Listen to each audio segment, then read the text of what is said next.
Well, you know, that's evolves from the west to the east, and more east you get, more Euro enthusiastic you become. And I think depends upon the circumstances. And the point here is, first of all, the different level of development of economies. We are still coming from a very low level. We had double-digit growth for most of the years of my previous government. So, but still, we are not there yet. So, European Union obviously is a promise also for the economy. But also, it's a matter of finding, for us, we Georgians are not only Europeans, we are enthusiastically Europeans because we've been always aspiring to come to our natural house. You know, this is a country of old European culture from the times of ancient Greece, the country of golden fleece and the Argonauts, one of the oldest Christian countries in the world. So there are many parts of it, many credentials we have that make us naturally European. So for us, nobody questions in Britain whether UK is Europe or not per se, right? It's a matter of European Union.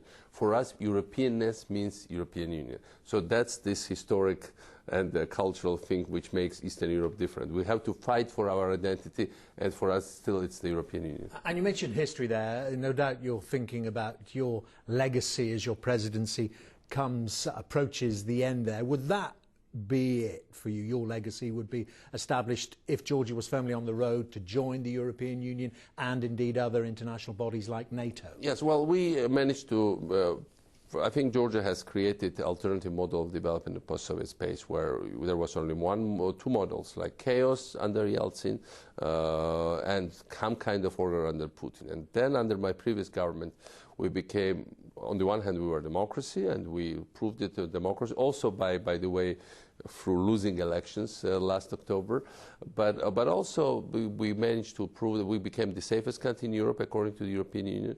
We became the least corrupt country in Europe according against to the European Union, even less corrupt than some Scandinavian countries, safer than Iceland. We became one of the easiest. We became the easiest place in Eastern and Central Europe to do business, and just behind the UK in the World Bank ranking, worldwide rankings in terms of doing business environment. So all these credentials have shown that this is a strong part of legacy. So of course, part of it is Euro-Atlantic aspirations. Now it's a difficult region, and on the one hand, people don't want trouble, so they want to stay away. But on the other, Georgia's example is so compelling why people should not stay away. That it's still, but the jury is still out.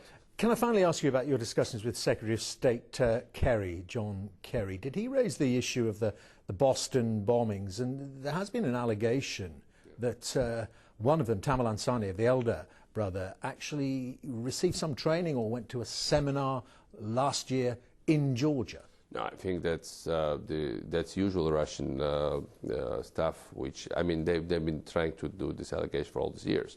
Now, one has to mention that Georgia has contributed greatly to the war on terror. We are the second biggest contributors after the U.S. Per capita to the operation in Afghanistan.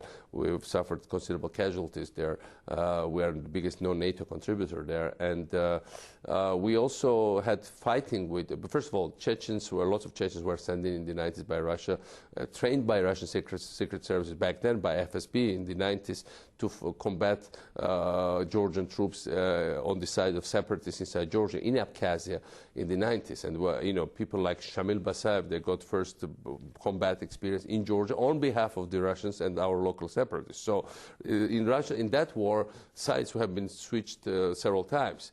So it's a much more complicated issue, and certainly there is background to it which is not so clear for the Russians, what they were doing at the initial stages, how the whole problem emerged in the first place.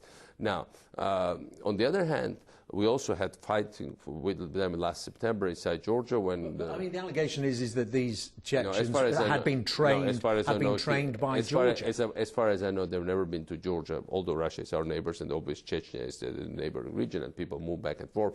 But these particular ones have not been to Georgia. But Russians have been saying this all the way through, and the reason why they've been saying that is that every time they wanted to justify their interference of our whatever internal politics, and meddling into trying to tamper with our foreign policy orientation, to trying to keep West away, the easiest thing that came to this most simple thing that came to their mind, say, oh, by the way, they're training terrorists. This is a common problem. We, despite the fact that we were at war with Russia, last year we had this episode when we combated with this group of Chechens that was trying to cross into the Russian territory from us, and some of the Georgian officers were killed.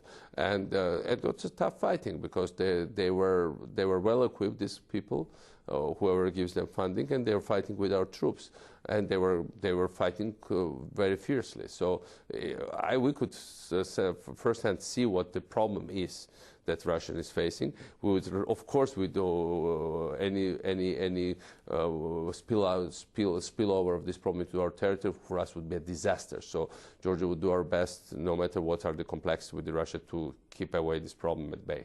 Okay, Mr. President, thank you very much indeed. Thank you so much.